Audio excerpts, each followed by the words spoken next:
guys like and leave a heart, please. There we go.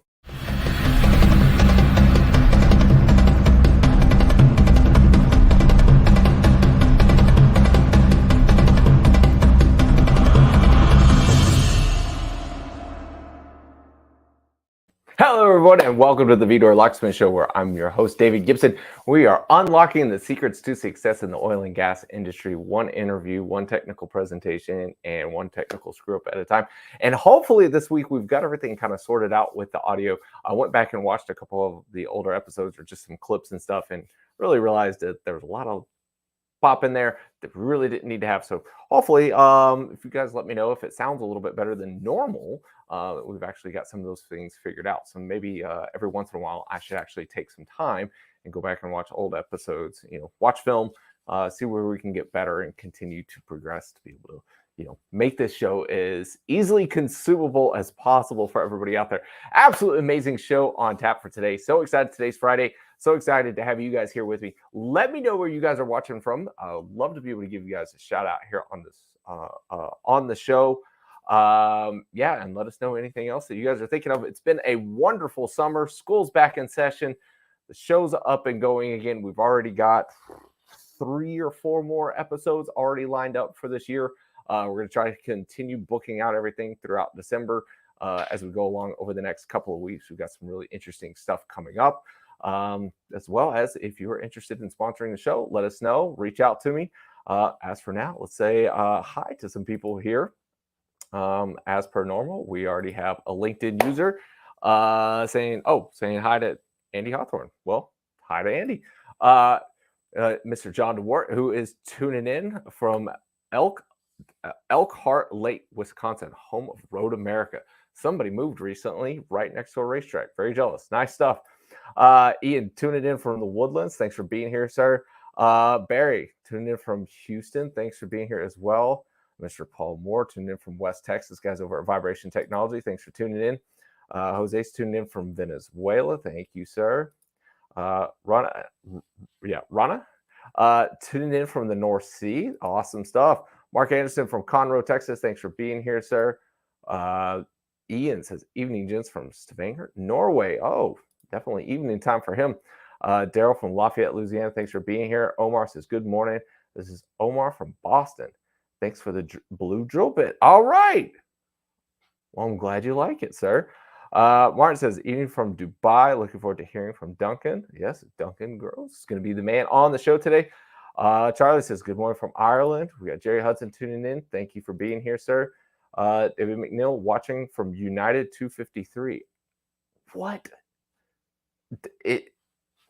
David, are you flying currently or on the tarmac? Because either way, still the first time I think anybody's tuned in watching from an airport. So there's that. Truck says, hello from Houston. Dean up in Edmonton. Thanks for being here. The wonderful Victoria says, howdy from Houston. Howdy to you. Jessica says, good morning from Wembley. Thank you for tuning in, Jessica. And Geertung Van O. I apologize, not very good with the Dutch names, right? So good afternoon from the Netherlands. Thanks for being here, sir. Rob tuning in from Magnolia. Thank you for being here. And Joe tuning in from Katie. Awesome. We have got such a big show today. Lots of people tuning in. This is fantastic. This is one of the topics and things that I find absolutely fascinating. So I hope everybody else enjoys this as much as I do. And David says, tarmac, but we'll log in when we get airborne. Wow. It absolutely blows me away. And it's a very humbling experience to know that people could be watching Netflix, Hulu, YouTube. You could be watching anything else. And you make the conscious choice to be able to tune into this show. And that just, it makes me so happy. It really, really, really does. And it's what drives me to continue doing this show and be able to provide content for those that are out there in this industry who want to, learn more, right? Omar says, no sound, pictures stalling. Try YouTube. Don't know if you're going to hear that, though. I don't know. Here, I'll put this. Try YouTube. Then I can put, there we go. Try YouTube. See, found a little workaround. All right, and then Andy was his good afternoon from South England. So Andy, thanks for being here, sir. Do appreciate it. All right, if you guys want to, we're gonna do ourselves a little giveaway. If you want to win yourself a 3D printed Gibson Reports drill bit, do me a favor and put in hashtag Gibson into the comment section now. You will be entered for your chance to win a drill bit. We'll do the drawing probably towards the end of the show, right? But go ahead and put in hashtag Gibson. If you're a business and you want to be able to sponsor the show, this could be your name instead of just mine, right? But hey, show must go on regardless of sponsorship or not. Right, so put in hashtag Gibson and we will get you entered in. So yes, right there we go. Right, just what Ian's doing. Follow the lead. There we go. And then I'm going to play the intro to the How It's Done show. Right, this is still up and going. We've got a couple more episodes here to be able to release very soon. If you're interested in doing a How It's Done episode for your company, get in touch. Here we go.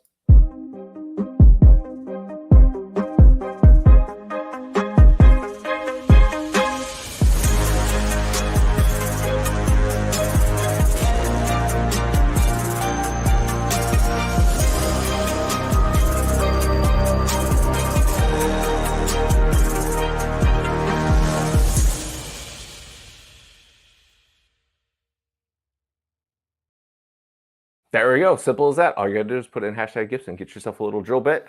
And if you win, then Tracy would be more than happy to be able to send it off to you. All right. Without further ado, let's bring in our guest of the day, Mr. Duncan Groves. Duncan, thank you for being here, sir. Oh, thanks so much for having me, David. It's great to be here. I've been following your show for a while. It's very happy to be here and talk a bit about acoustic telemetry. Yeah, so let's jump right into it. Give us a little background on you, how you got into the industry, and then, like, I know I could spend hours and hours talking about this topic and asking you all the kinds of stuff that I probably need an NDA for. But we'll go ahead and just give us a little bit about you. Okay, so yeah, my name's Duncan Groves. I'm a product line director for a group where we're looking at acoustic telemetry, acoustic measurements, and downhole control within the completions and wellbore interventions division of Baker Hughes.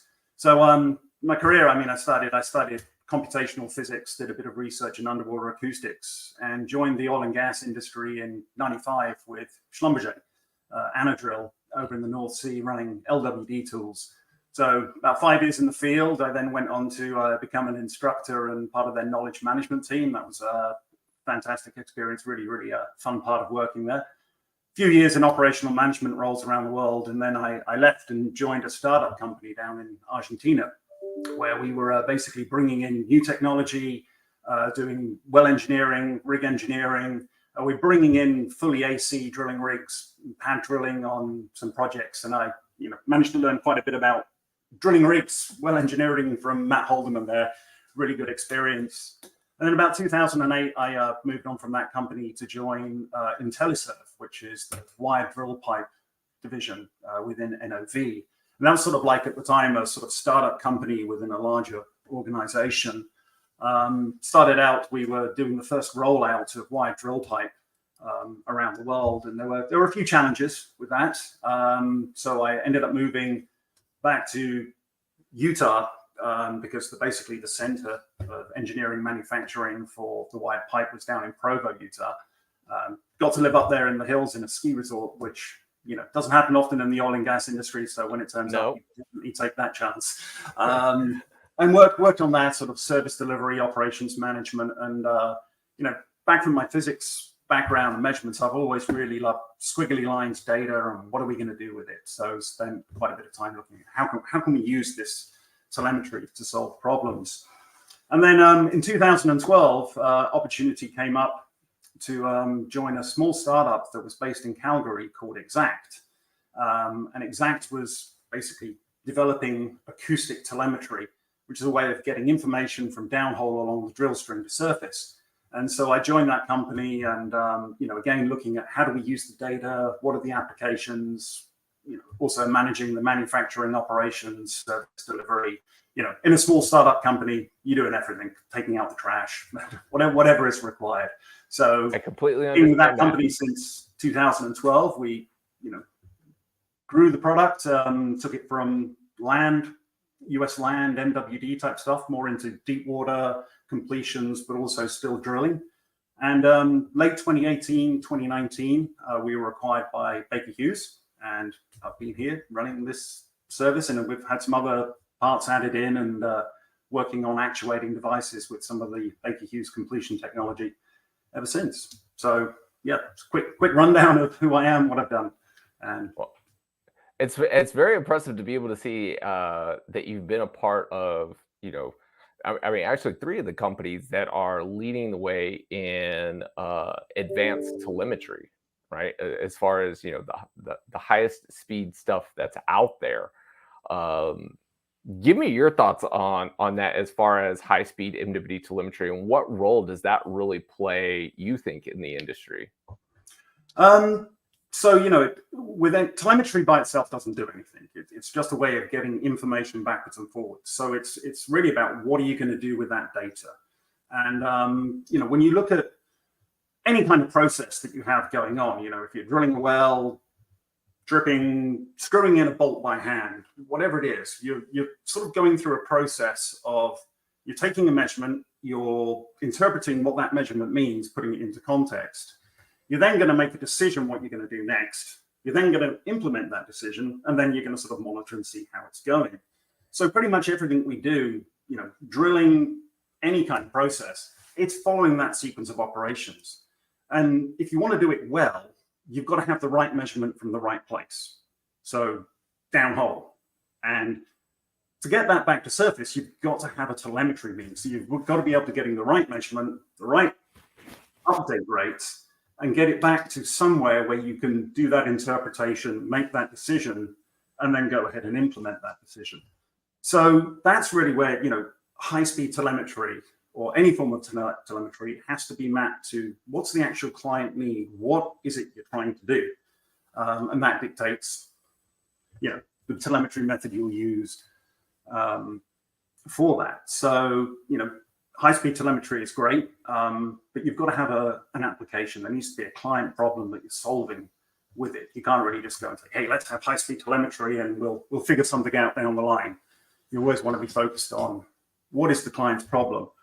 And that sort of leads into what's interesting about acoustic telemetry is basically the range of applications that you can use it on. Sort of mentioned there, it's measurement while drilling. Well, when we look at acoustic telemetry, it gets more into like measurement while everything, because it's not just applicable in, when we're on bottom rotating drilling, the sound waves travel up the steel of a drill pipe under any condition.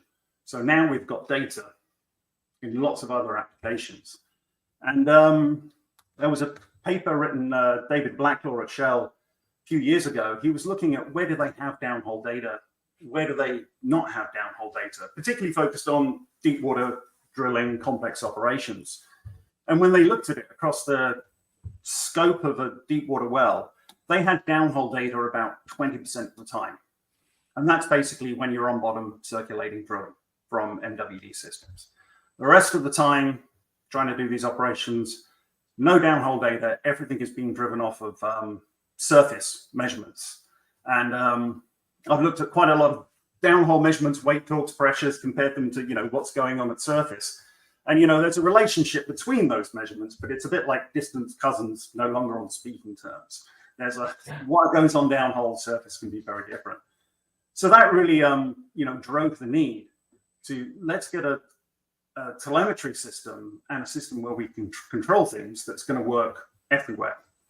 And, if you go back to, looking at directional drilling MWD, what we used to be able to do, get out there, some stabilizers, different lengths of collars, single shot MWD, kind of drill a well and say, it's probably over there somewhere, compared to now with downhole control of rotary steerable systems, downhole data, drilling a mile a day, 30,000 feet through complex salt domes. What we do today with downhole data and control is just radically different from what we could do without it. And that's all taken place in the drilling space because you've got mud pots. So going back to that other 80% of applications, no data. So acoustic telemetry basically fills in that gap. So you can use it in drilling, but we've got measurement while everything instead. What have been some of the most interesting applications that you guys have come across or problems that y'all solved with using acoustic telemetry? So, one of the reasons I'd say that mud pulse telemetry is not used in these spaces is because for mud pulse telemetry work, you need to be circulating, right? You've got to have fluid flow. Acoustic telemetry is sending sound waves, information up the steel of the drill pipe, which means it works when there's no flow. So when we're not pumping, when we're tripping. And a lot of these other applications, completions, liner running, cementing, you've got to have a complete through bore through the middle of the tool. You can't have any obstructions there because we're going to be pumping, 50 tons of gravel at 60 barrels a minute. We're going to be running wireline tools, dropping balls. So you can't have obstructions. So acoustic telemetry doesn't need an obstruction in the way. And then that leads on to, what are some of the applications? And there's a lot. When we go through and have run the system, when we look at sort of the history of what we've done with Exact, and there are other companies out there also doing acoustic telemetry, sort of in production monitoring space, well testing, things like that. So we're not the only acoustic telemetry system. But yeah, some of the applications, I think, there's quite a few. So where to start? I think one particular one we're working on a project with a client that had a reservoir that was had a very, very narrow pressure margin between basically the fracture pressure of the reservoir and the collapse pressure of the formation and the pore pressure. They had about 100 psi to play with down there, which isn't very much. Now they could drill these wells. It was a very soft, unconsolidated formation in deep water. They could drill the wells with managed pressure drilling, but they couldn't really put the right completion in there. They could get some basically standalone screens, basically get some pipe with some holes in it and some filters in it in there, and that would allow the oil to flow through and do a little bit of the filtering. But it didn't last very long. It wasn't the optimal completion that they needed in there. So when they started working with Exact, seeing what it could do, that then prompted to think, wait a minute, now when we're doing the completion, when we're doing this process called gravel packing, which was the right completion type that reservoir needed, they now have the downhole data. So they can control the pressures, they can control the circulating rates. And with downhole weight and measurements, we can see how much axial load are we applying to the screens and retrieving the running tool and setting the packers. All things that are very complicated to do in a deep water well, because what you're doing at surface and what happens all the way down there can be very different. So by using the downhole data, the client was actually able to successfully gravel pack these wells and said, with 100 psi pressure margin they had to play with. And that then enabled them to actually develop this field, which they previously thought uncompletable, but now they can complete it properly and the wells will last a long time. And it was also very near existing infrastructure, so they didn't have to go build a new platform. It was all subsea tieback. So that was a pretty, exciting way of being, getting access to new reserves, which were previously unobtainable. So, there's quite a few examples of where we've used the data, and clients, quite often we find we'll go and talk to them and explain how the system works or things that we've done. And then sort of wander off and go, yeah, that's not really our problem. And then come back a little bit later and go, well, if you can do this, could you do this? And this helps them solve the problem. So lots of conversations talking, what is the real problem? How can measurement and data and controls solve that problem in a slightly different way? So, an example in drilling, which also went over to completions as well, was because we've got measurements right at the bottom of the string. So we can know what the pressures, know what the weights are. Acoustic telemetry, and if we get a little bit into how it works later on, it needs repeaters. There's no system that you're going to get from the bottom all the way through the drill pipe to surface for any significant length without a repeater. We can get a little bit into that later on. But when you have those repeaters, you've now got the opportunity to put more measurements along the drill string. So it's not just at the bottom, it's what's going along. So you can start to do things like look at where a fluid, packets of fluids moving around, where influxes are, where cuttings build up. You know, they're not just between the bit and surface. We can say they're here, they're here, they're here. But what it enabled them to do is actually know where the fluid level in the well is.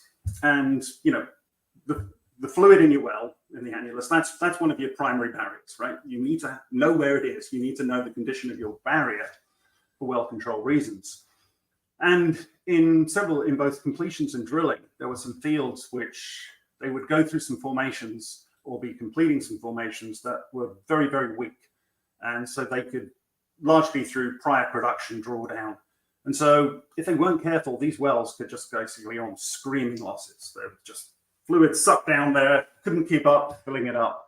And that made it very, very difficult to either continue drilling or do the completion in the right way. You'd end up pumping a bunch of LCM into the completion on a water injector, which you've just cleaned up doing an acid stimulation. So to stop the losses, you've now plugged up your water injector again, which is not an ideal thing to do. So how do you manage this? What are they going to do? And because going back to, we've got the measurements along the stream, we can actually now say where the fluid level is. Because you know the density of the fluid, you can measure that. And what this enabled them to do was actually start dropping the fluid level down the riser, down the well, which is normally something you can't do because you've got to know where your barrier is. Now we've got data. Now we know where the fluid level barrier is. We can do that. And why do you drop the fluid level? You lower the hydrostatic on the formation. You lower the hydrostatic on the formation, you lower the loss rate. You lower the loss rate. Now, depending on the situation, in the drilling, you get a much better chance to get your LCM in place or the cement seal off the formation. If you're trying to do that against a barrel an hour loss rate, against 50 barrels a minute, it's a very different situation. So lower the hydrostatic, lower the losses, get your stuff, get your LCM in place. Or in the case of the completions, it enabled them to actually deal with the losses, lower the losses, and then actually trick the completion installation BHA out, close something called a fluid loss valve that would seal off the formation and you were good to go. So, you know, different way of thinking about a problem and not just trying to solve it with try harder doing the same thing, but use data, do things differently. And it's been very successful in that. So it's been fun talking with them and working through some of these problems. So obviously you're helping clients with their problems, but obviously this technology had to start with its own handful of problems. So take me back to some of the early days of developing an acoustic telemetry, because obviously it's not an easy problem to solve, because I mean, it's, you know, like you said, there are a couple of companies using it, but it's not prolific through the industry. Like, you know, some might have thought, you know, years ago or whatnot, but like, take us through what it was like in the early days of designing and developing this technology. And then we can also talk about, you know, the physics of how it works. Yeah, sure. So if we go back a little bit in the history, way before my time, you know, you can look out there are patents, acoustic telemetry, going back to the 60s, the 70s. People have thought, yeah, you've got steel in the drill pipe, sound travels along steel, makes an excellent telemetry medium. But there's some problems with that. There was a guy called Doug Drumheller who really kicked off the serious research for it. And he was in the Sandia National Labs, which have actually sponsored quite a bit of early technology that's come into the oil and gas industry. And they really started to look at the problem of, okay, what is it about drill pipe that we get sound along it? And they did quite a bit of research of the acoustic properties of drill strings and how do sound waves move along it. And probably two things that they came up with was one, yeah, there's attenuation, right? The signal is damped by contact with the formation, contact with the casing. So if you've got a tool, let me position myself in the camera here, or a tool, making measurements and then encoding that data as a sound wave, very much the same as a mud pulse telemetry system where you're using, you know, sinusoidal waves and pressure waves in the drilling fluid. You're kind of making sinusoidal sound waves in the steel of the drill pipe, and how you modulate those sound waves is how you send the zeros and the ones. Again, very, very much like mud pulse telemetry or any telemetry. It's just we're in hundreds of hertz in sound waves, not tens of hertz or subhertz in pressure waves and fluid. And so that sound travels along. So as you move along the drill string, as there's contacts with the wall, as there's side loading, a lot of stuff there, that basically dampens the signal. And when you look at, any sort of acoustics or any sort of wave really moving through a media, you're measuring the signal strength in decibels, and it's a logarithmic scale. So you might have a section of pipe that, for every, say, 100 meters, 300 feet, you lose 3 decibel of signal. So for every 100 feet you go, that's another 3 decibel of signal loss. And you probably know, people out there from MODD, every 3 dB of signal loss is actually, you need 50% more power to get through that. So every 100 meters you go, you're doubling the power, you're doubling the power, you're doubling the power that you need to get there. So it can become quite challenging to be loud enough to make a signal big enough to make it get into the drill string to actually travel any distance at all. So overcoming that or how do you manage that? That was probably one of the first problems that they really highlighted. And that really, where various companies have tried acoustic telemetry, you've eventually come to the conclusion you've got to have repeaters.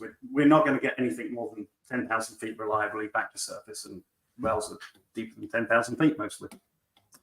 The other challenging problem of getting sound waves along drill pipe is the drill pipe is made up of thin sections of tube and then fat sections of the connections, right? So you've got this repeating structure, thin, fat, all the way along. And what that actually does is basically that long drill pipe starts to become what's called a bandpass filter. It will only let certain frequencies through, and it will not let other frequencies through, and it really, really won't. So you've got to pick where are you sending your signal. So probably going from mud pulse telemetry. Now you were obviously, okay, I'm going to transmit at 6 hertz, 12 hertz.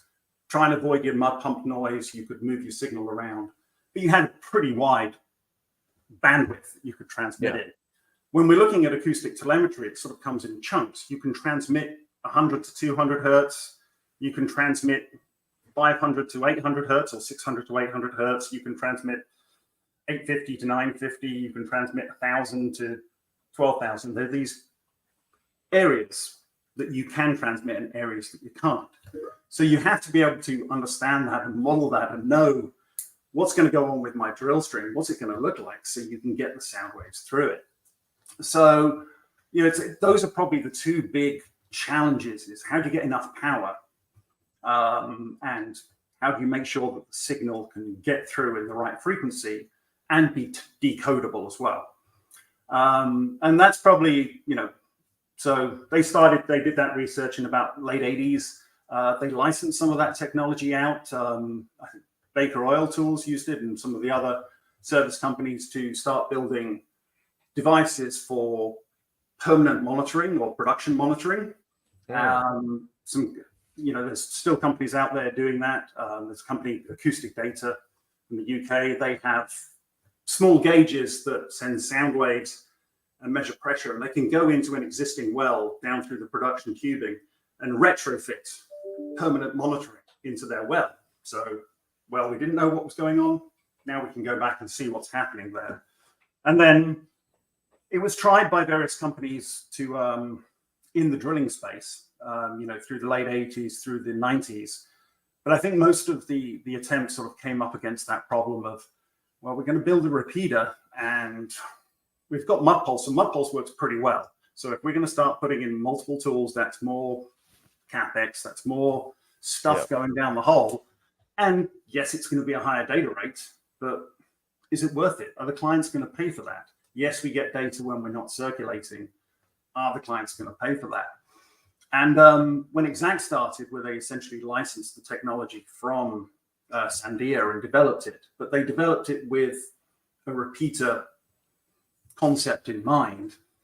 And that company actually started under Extreme Engineering, which was a company up in Calgary that made MWD tools, and they got together with Shell Technology Ventures and started this little section called Exact within that. Stream was eventually sold off Schlumberger, but Exact was kept as an independent company.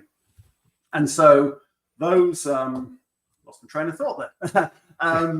But that's where we started with that repeater concept.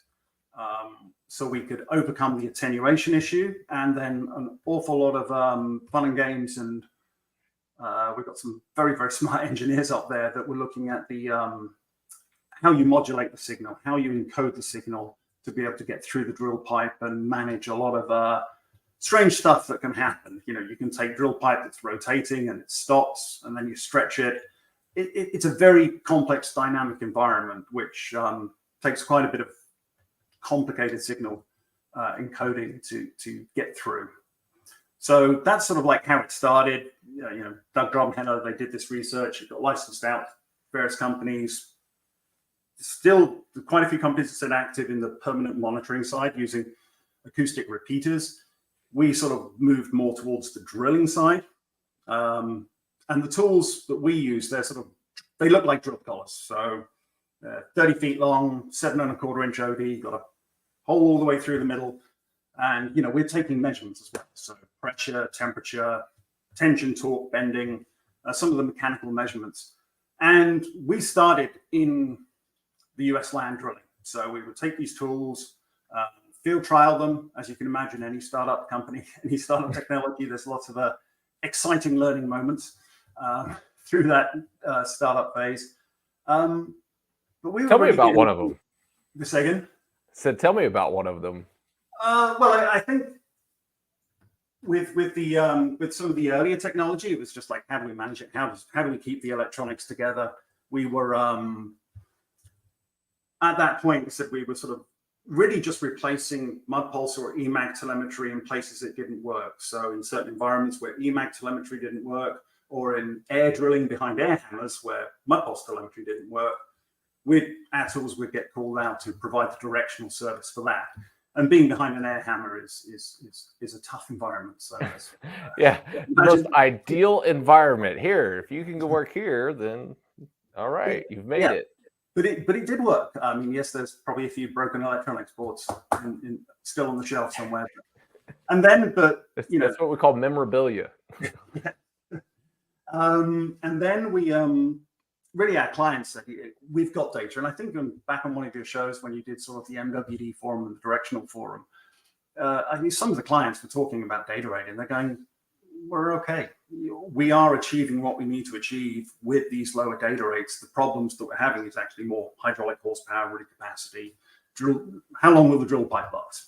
It's not a data problem that they were having.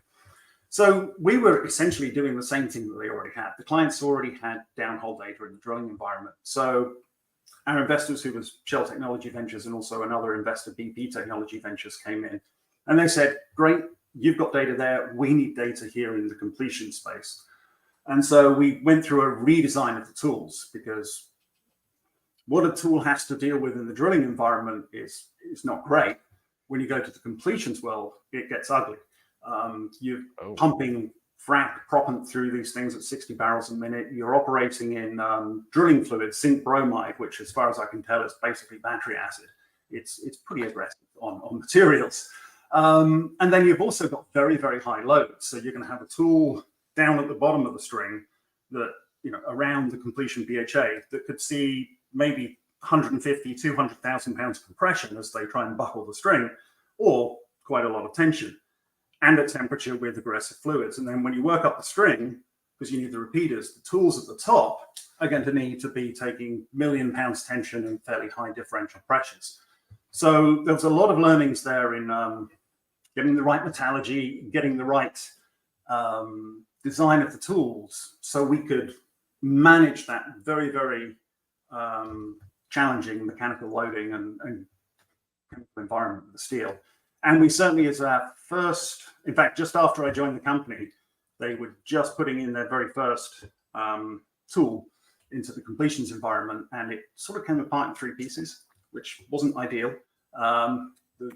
Basically, the wrong steel. We had a hydrogen embrittlement. We'd use a very, very high tensile strength steel, which was not quite right for when you're dealing with very aggressive environments. So we kind of went through a redesign of the tool, got rid of all of those problems. But that was definitely that's not a good moment. So we do get them.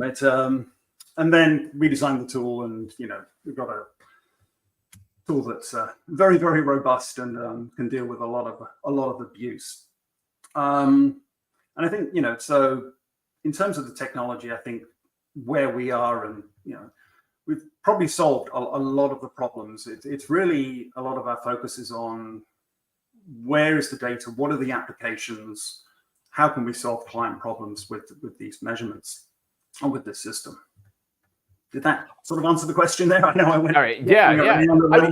Are there any like things out there that you think that that acoustic telemetry could be a very good solution for, that y'all may have not had the opportunity to work on yet?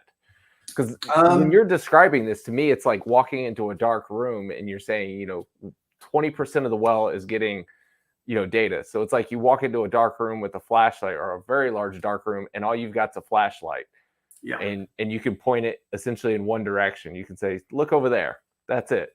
It's like, are there any other areas that we need to be looking at, or potentially could apply this kind of technology to? Well, obviously I like acoustic telemetry, so I can be a bit, man with a hammer problem. Everything looks like a nail. So everything will be solved with acoustic telemetry, of course. I think, as we're very focused now on sort of the completion side of things, and installing liners and getting the data, and as you say, that visibility, what's going on in that space. We still do drilling work. There's some very sort of niche areas that we do drilling. I think going back and looking in the drilling space, particularly dealing with losses, there's a lot of places that do have to manage losses. And so how can we integrate the system that we have with the telemetry and the measurements, integrate that with LWD tools, and how can we change that drilling process? So maybe we just don't stop the losses. Let's taking losses, just keep drilling. We know where our fluid levels are. So I think there's some space to go and move in that area.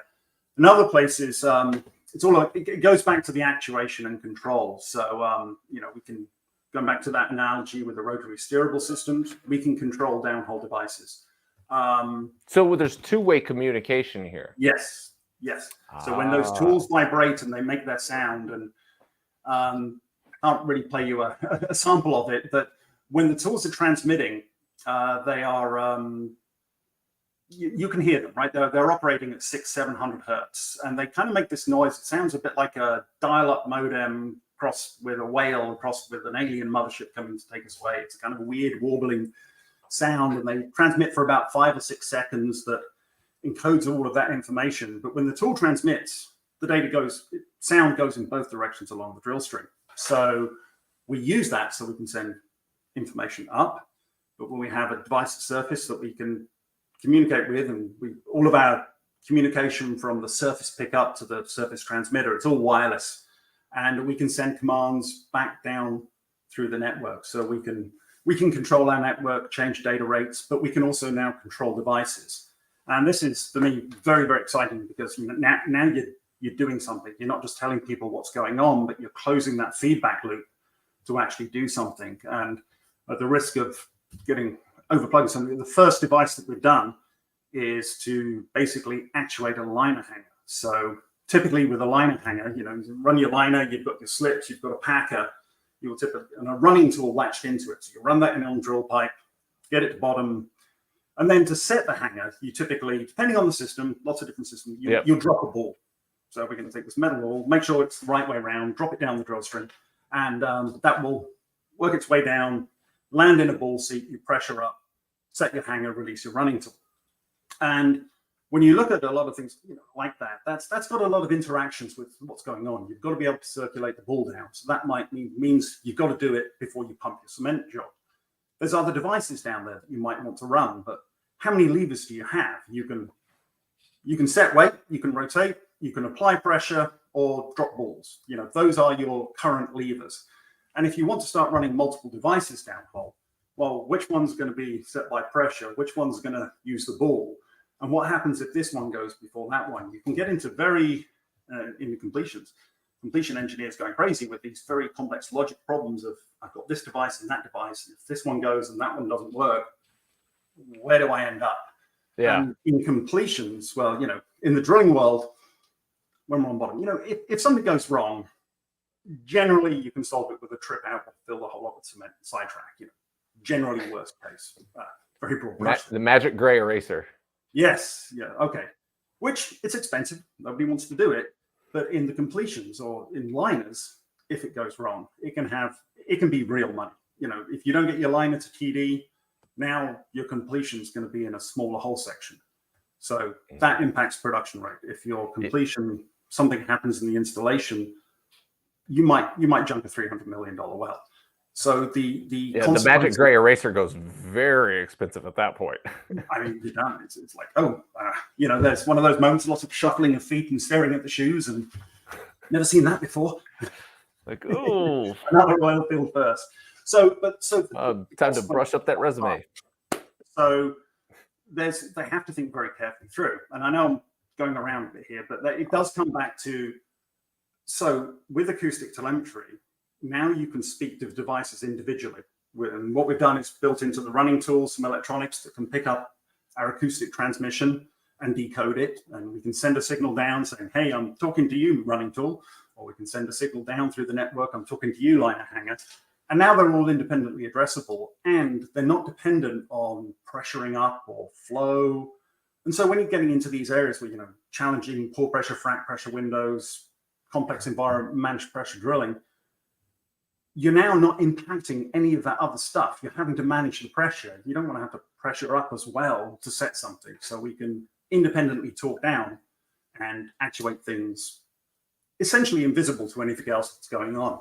So for me, that's the really exciting thing. So we've started doing that with liner hangers, and obviously, we're in the completions group for a reason, and working with our other groups and seeing what's the next big thing.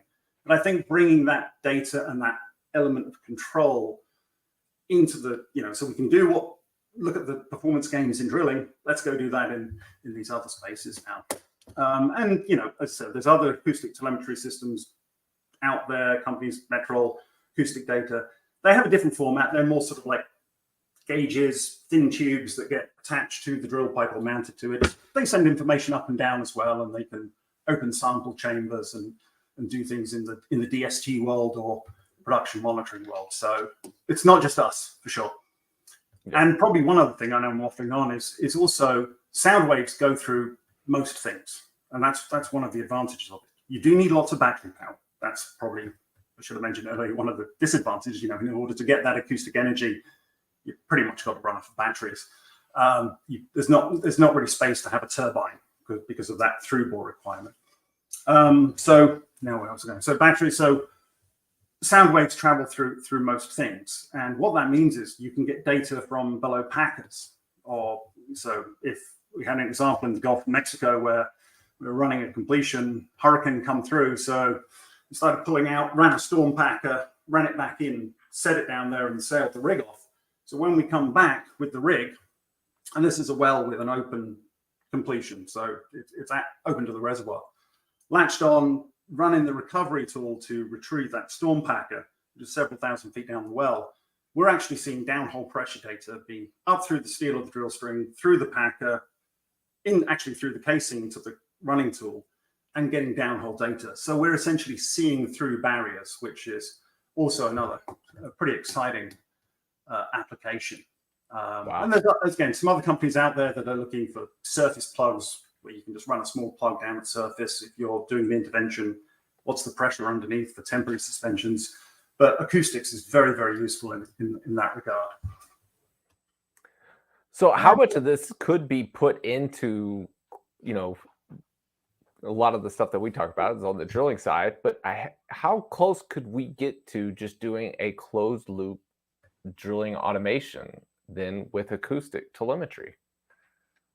So, drilling automation, and lots of people on the call who are very active in that space, goes back to that loop of making the decision right, taking a measurement, making an interpretation of that measurement in context, deciding what to do, implementing it, and then monitoring it, constantly going through that same cycle. So it's where is all the information coming from? So if you want to make that interpretation and decision, it's So long as you have all the data and the measurements in the same place, great. You don't need a telemetry system. If the downhole tool knew everything that it needed to know to make a decision, you could implement all of the required logic in the downhole tool. But as we know, for steerable, automatic well drilling, the one thing it doesn't know is the depth. So how do you get that there? And in terms of those other places, you've got to get all the data to the same place for that decision to be made.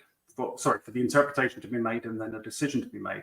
So again, that's where a telemetry system is useful, which works in pretty much most environments. So if the data's downhole, we can send it uphole, use whatever system it is, all of the AI, big data, a lot of that is all focused on interpreting and making a decision. It doesn't do very much else. And so that's telemetry. Get the information to the place where you can make the information. And that's acoustic telemetry solves that for a lot of applications. And I think getting data where you've never had it before is also very, very beneficial, because you've got a much clearer view of what's going on. We're not necessarily having to send people with 30 years of experience to sit there on the drill floor and look at the way the derrick's shaking and the Martin Deckard gauge is wobbling around to try and make some kind of interpretation of what's going on downhole. When you've got the actual measurement, you have 25,000 pounds down, the differential pressure is 3,000, and you can send that up. You've now got much more concrete information you can make a decision of. And then that also gets into, well, do we now need those experts all at every individual rig that's operating? Can we move them to the remote support, which is the beginning of the automation loop, to start making those interpretations and decisions? So I think we've got a little way to go there in the completion space. That we're just not used to dealing with that downhole data or making decisions off of it. Drilling is certainly well ahead, but we intend to follow what's done there and help everybody benefit. So that's sort of my view on how does telemetry help automation. It gets you the right information so you can make those better interpretations and decisions, and then obviously implement them. So speaking of being able to interpret and make decisions off of data, so you've talked about how you guys have gone into situations where there previously was no data. Are there any instances that come to mind for you where all of a sudden you guys are telling people what's going on via the data, and it's almost like disbelief because people, like, honestly, you'd never seen data at that point in time, so you would people might make the logical assumption and be like, oh no, there's no way the pressure could be that high or that low, or the string weight to be this, or temperature. Because you're walking into the situation and you're all of a sudden like, here's what's actually taking place. Yes, I can only imagine the number of SBE papers that could come out of something like that. So could you give us some examples of that? So when people aren't used to seeing the downhole data, and that's a great question. And when people aren't used to seeing the downhole data, they immediately revert to, we're just going to do it in the same old way. That's got to be wrong. There's no way. And we see this on almost every frac pack, deep water well, where you've got a big S-shaped well, it builds out and then it drops off. When you're trying to set down weight, you'll look at your slack off weight at surface and say, I've set down 80,000 pounds downhole. Downhole, we'll actually see 90, 100,000 pounds compression. You're getting more weight downhole than you're seeing at surface, which most people do. That can't be right. And if you do modeling, and depending how you do your torque and drag modeling, it actually shows up in there as well. But people just intuitively will not believe that. So there's a lot of wrong. Everything's wrong. Nothing. And then I'll switch it off, throw that nonsense away. Let's go do it the original way. And so there is a huge amount of that. Just getting people to, you can go through, you can build it into the program, go through the program, say we can use the data for this, but that, talk to the engineers in town. And we obviously work with many different service companies as well. So when we're running the exact service, it's not always with just a Baker completion. We'll work with anyone. And that also comes from our background, because obviously we were an independent company to start with. So we'll work with lots of different service companies, and also when you're doing these completions of line of running, there's quite a lot of different stuff involved. It's not just you're the directional company with the MWD, you're doing everything.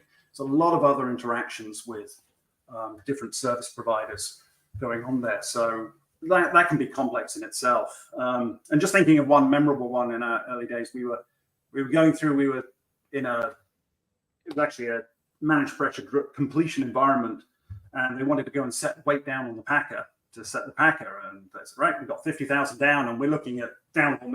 It's around the bend in a horizontal section, and we're looking at the downhole weight, and it's like, you have no weight down on the packer. Don't worry about it.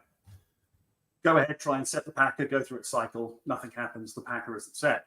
So conversations ensue, looking at the data, and we're saying, look, we've got measurements here at the packer. We've got measurements around the bend, a little bit here. There is no weight down. And managed pressure, they've got the annular preventer closed, which they should have been able to strip through it. But they had the pressure on that annular preventer quite high, which was 10,000 feet of water before they got there. So essentially that 50,000 pounds had been set down and taken by the annular preventer. It hadn't stripped through. So surface measurement, downhole data, showing very, very different things. So, you know, it does take time for people to accept it, believe it, use it. So then do you have people that go from, you know, being disbelievers to being, you know, absolute almost disciples of the technology and seeing it as being indispensable almost? The idea of having disciples, and we also I don't think we're quite to that level of religious fervor, but yes, I mean, many people have gone, okay, both from the drilling side of from the engineering, you know, drilling engineering, completions engineering side, to people on the rig. And that's something where people, you know, we're running the tools for a certain, like, we want to confirm the weight here, we want to see the pressures here. But at the rig side, you find that somebody will say, oh, wait a minute, I can see this now. And there's one example where they were running in completion and it looked like the floats weren't holding. So when you're running in, you're sort of filling up your drill string, right? Your floats at the bottom, the drill string's got a big air column at the top that you regularly stop and fill up. And they were concerned the floats were leaking. And it's like, well, how can we tell if the floats are leaking or not? Is it coming back up the drill string, or are we losing out to the formation? What's going on here? And the particular engineer at the rig from the operator side said, well, wait a minute, let's just look at the tubing pressure. Because if we look at the tubing pressure along the string and we've got a column of fluid above us of 3,000 feet, if that pressure stays dead still, the floats are holding. We're not U-tubing and the floats are leaking. So it went from a sort of 2 hours of potential troubleshooting to, look at that measurement. We're good. Carry on tripping. So, you know, when people see the data and they can make their own decisions and it gives something to them for what they need to do, they, you know, we get the converts that way as well. But again, that's all through people using their intelligence, understanding the situation and making a decision. Certainly not anything smart that we thought of. So are there any more future advancements for acoustic telemetry to be able to make it the prolific telemetry of choice for the drilling side of the business? I'm not sure if that is actually what we need to do. Mud pulse is extremely reliable, works very, very well, and most applications, it's what you need. You wouldn't want to go ahead and replace what you've already got.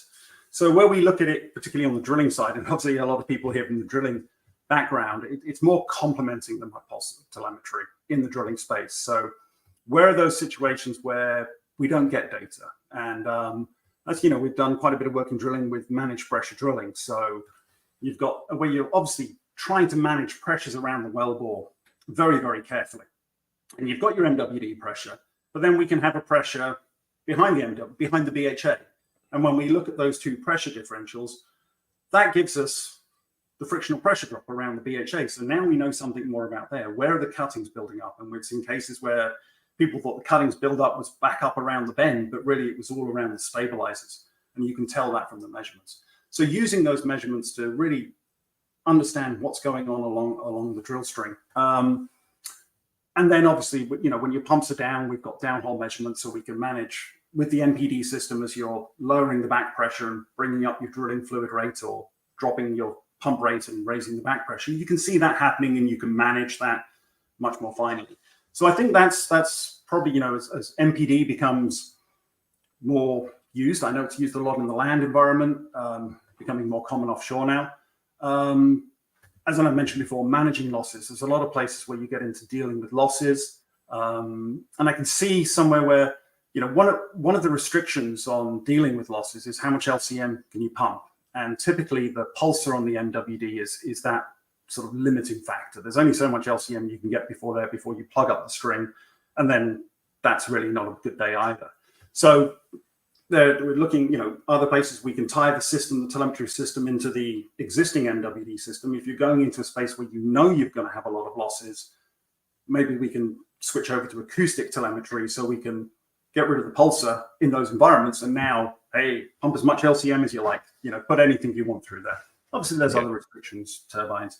So I think that's somewhere. And again, you start to get into that, well, if we're dealing with losses, and we're trying to keep the well full, do we need to keep the well full? Can we lower the hydrostatic? Can we keep drilling? Can we just not worry about it as much? So different, you know, gives the opportunity to think differently about the way we do the process. So I think, you know, it's not going to replace mud pulse or EMAG. I'm not sure why you would, because as I said, it works well. There's other ways to solve data rate implement issues there. It's more going to be complementing and supporting MWD or mud pulse telemetry. So measurements while everything. I think that's the new acronym we need.